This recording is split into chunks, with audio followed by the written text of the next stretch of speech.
discernimiento como base para buscar la voluntad del Señor. Yo creo que la primera experiencia que tuve fue justamente en ese encuentro, en ese primer retiro, que Dios puede sanar, que necesitamos ser sanados por el Señor, y que aun cuando estemos sirviendo como sacerdotes, laicos, religiosas, obispos inclusive, seguimos cargando nuestras heridas. Alguna vez por ahí vi un título de un libro que decía El sanador herido. Es decir, aun cuando el Señor nos utilice enormemente, nunca debemos olvidar que el proceso que el Señor va haciendo en nosotros de restauración, de conversión y de sanación es algo permanente. De hecho, cuando estábamos ahí con el Santísimo expuesto, yo le pedía al Señor palabra y el Señor me traía esta imagen de la palabra sanidad y santidad. En el latín, el origen de la palabra es casi idéntico.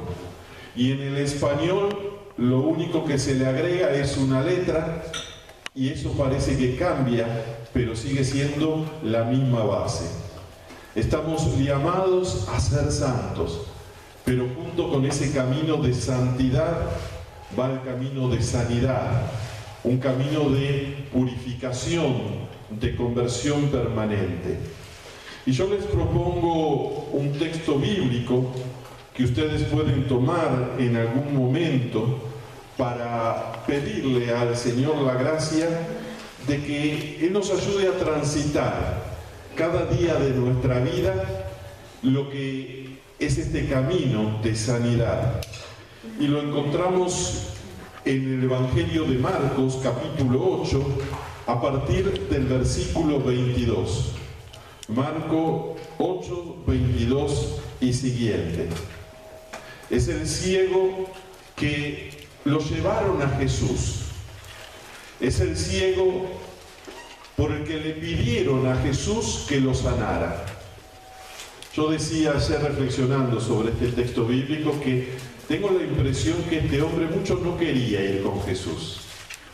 Que este hombre que lo llevaron a Jesús ni siquiera tuvo él la iniciativa de pedirle a Jesús que lo sanara.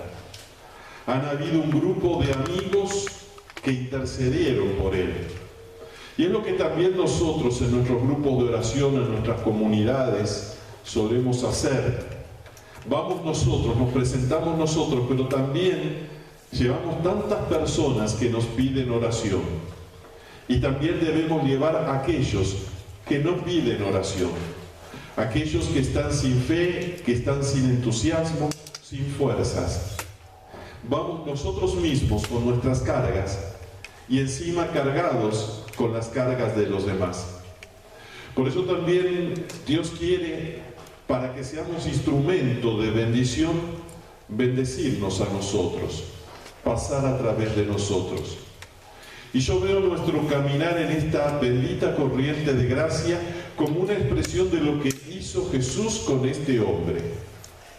Lo tomó de la mano y lo empezó a conducir hacia las afueras de la ciudad.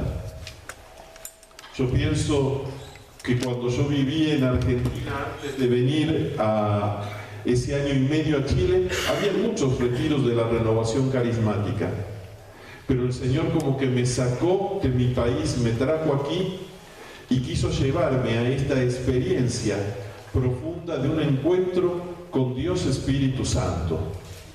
Esta experiencia para mostrarme las cegueras que habían en mí, aquello que me impedía ver mi vida, mi vocación con los ojos del Señor.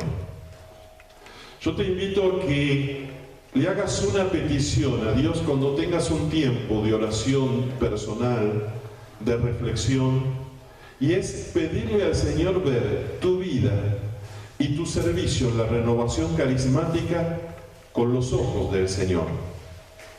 Porque muchas veces nosotros nos miramos a nosotros mismos a través de la mirada de nuestra historia, la mirada que nos quedó impregnada a través de cómo me veían mis padres, cómo me veían mis superiores, cómo me veían o me ven las personas que me rodean. Cuando el llamado, la invitación que nos hace el Señor es vernos a través de sus ojos, es amarnos a través de su corazón. De ese modo vamos a mantener con la gracia del Señor un justo equilibrio. Recién, mientras estaba esperando que llegue este momento, una de las servidoras aquí presentes me comentaba que había leído uno de mis libros sobre la sanación de la autoimagen y de la autoestima. Y yo le compartía que a mí me parece muy especial porque creo que es clave ese tema para el servicio. Y repito, servicio en la renovación carismática o en cualquier espacio de la iglesia, y que es especial no solo para ustedes los laicos, sino también para los curas. Porque muchas veces me encuentro que muchos comportamientos que no dan frutos abundantes en la iglesia son precisamente porque hay heridas en la imagen que tenemos de nosotros mismos, en el modo en que nosotros nos vemos. Y a veces esos complejos de inferioridad que no han sido descubiertos, asumidos o entregados al Señor, nos cuestan mucho y le cuestan mucho a la vida de la iglesia, a la vida comunitaria, porque al no tener asumido algo en nosotros, como dice San Irineo y después toma Puebla, lo que no es asumido no es redimido. Justamente aquellas cosas de nuestra vida que yo no llego a asumir, no lo logro poner a los pies de la cruz del Señor, el Señor no lo puede sanar. Solemos decir, Dios puede sanarlo todo, y es cierto, salvo aquello que yo no logro o no quiero ver, porque el Señor gradualmente, en un proceso gradual, Él va iluminando esas áreas de oscuridad de mi vida, de mi historia.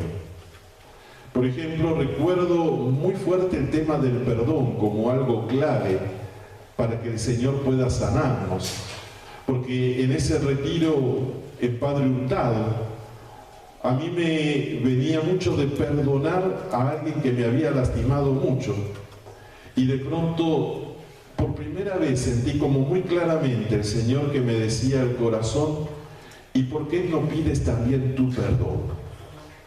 A veces estamos con la herida a flor de piel por lo que nos hicieron, pero también el Señor nos invita a nosotros a pedir perdón y a perdonarnos a nosotros mismos para que su liberación vaya moviéndose en nosotros y pueda sanarnos. Y en lo que se refiere a la autoimagen, muchas veces esto tenemos una imagen negativa de nosotros mismos porque hay enojos, molestias, resentimientos de cosas que nos han sucedido hace muchos años y que pensamos que están superadas, porque las hemos acomodado intelectualmente, pero en nuestro corazón todavía nos pueden estar pensando. Vernos a nosotros mismos con la mirada del Señor es mirarnos con una mirada de misericordia, que no anula nuestra debilidad, nuestra fragilidad, sino que nos ayuda a apoyarnos en la fuerza del Señor.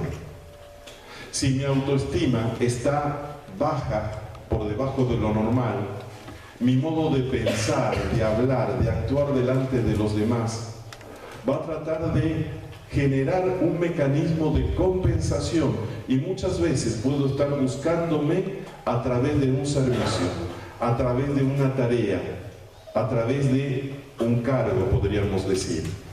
Y ahí el Espíritu Santo deja de fluir con todo su poder.